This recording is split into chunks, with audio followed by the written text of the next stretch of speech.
So we're talking to David Morris today, and welcome David to The Real Review, and congratulations on Morris Wines again being in the top Wineries of Australia 2022. Well done, and we hope to see you at the exhibitions this year. Yeah, thanks very much, Huon. Yes, we definitely intend to attend the exhibitions. We're looking forward to meeting the public at those events. And so, focusing on Muscat and Taupache, I just happen to have a bottle of your rare Taupache here, the Old Premium. Fantastic wine. In the really lesser years, like SAP 2022, I'd imagine there's more material that can go into your inexpensive brands of Taupache and Muscat. Whereas this sort of wine would be from nothing but the great years, would it? Yeah, that's for sure. We can only put the best material in there, and we probably hope for 5 vintages a decade, but maybe we only get 3 vintages a decade. Probably through the 90s and 2000s, we did pretty well, but the current decade that we're in, we've had 1 out of 3 so far. 2020 wasn't all that good. 21 was good, and 22. So, you don't make it all the time. It's what you put away for the long term, which is 20 years, has got to be very flavoursome because it hasn't got the primary fruit, so it's like relying on its flavour weight to give the wine the enjoyment, basically. Where if you use the lesser vintages in the classic and the Rutherglen entry levels, they've got the freshness and vibrancy of fruit that fits those styles, but it just hasn't got the fruit flavour that will suit longevity. So that's why we can only make them, 3 to 5 years in a decade. Yeah. I think when people pick up a glass of the old Taupache like this one, they're amazed at the amount of colour in it, because it's basically a white grape Muscadille, isn't it? Whereas when they're young, I think the Muscat is quite pink and has some red tinges, but the Taupache is yellow. But as they age, it becomes darker and darker, doesn't it? That's for sure. With the Taupache's made from the Muscadille grape variety, and it is a white grape, as you say. When we harvest it, we leave it on skins for a while, so it picks up a little bit of colour, but it's only the golden colour of a 3-year-old Chardonnay, maybe, and it's the years in the barrel where it's maturing that it's sort of the barrel's a controlled oxidation phase, and that changes it to brown, black, with the khaki edges.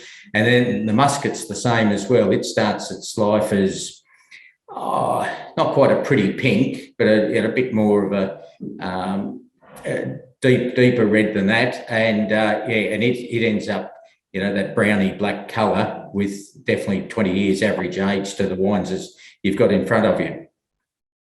Sure. So one of the questions that I've been asking a lot of people relates to Vineyard, and it occurs to me that really good Muscats and Taupaches, as you do in Rutherglen and Tawny Port styles, they're very made wines. They're matured wines. They've come a long way from the vineyard. How much is the vineyard important to fortified wines? Is it less important than a table wine? No, probably not. It's every bit as important. The wine is made in the vineyard. That's where we're inheriting the flavour in the berry from, and you're only as good as the flavour that the vineyard delivers to you. Otherwise, after that, it's the 1% is the ability to blend, the ability to mature correctly, having the right casks, and a lot of people probably quote the attention to detail, and that's all the things that sort of add up to it. It's just that your red wine, you get your flavour, put it together after a couple of years. So we require many, many years of attention to detail. That's about the only difference. Yeah. Well, another one of the questions that I had for you was to do with benchmarking. And it seems to me that with benchmarking, it's more of an issue with table wines because there aren't many places in the world that produce fortified wines, anything like Australian, especially Rutherglen wines. You're really rowing your own canoe there, aren't you? There's not really much in the world that you can compare your great Muscats and Taupeques with. There are a few isolated pockets around the world. Probably going back, a fair few years ago, my father and I did a trip to South Africa, and they've got some pretty good young muscat samples there, but most of them were bottling and bottle aging their muscat.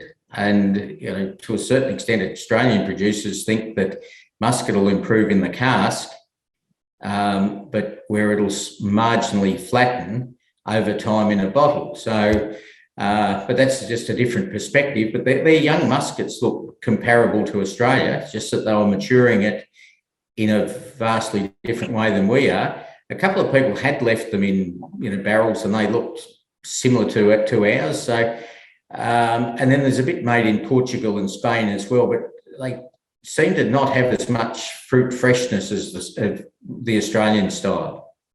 Yeah. Well, finally, David, you've branched out recently into whiskey production, and I believe you cranked up your old still in the winery there. Have you made some more since that the initial ones?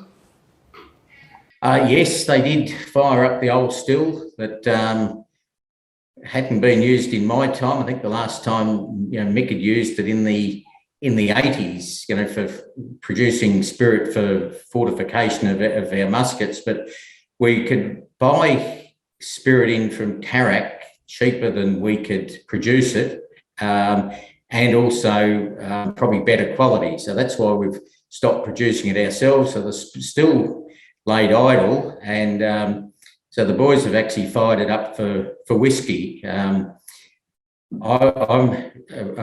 a winemaking specialist, and I've sort of kept my nose out of the spirit side of things, but they look quite promising. The brief look I've had at them. So, and the sales seem to be going pretty well, and the reviews have been very positive for the whiskey.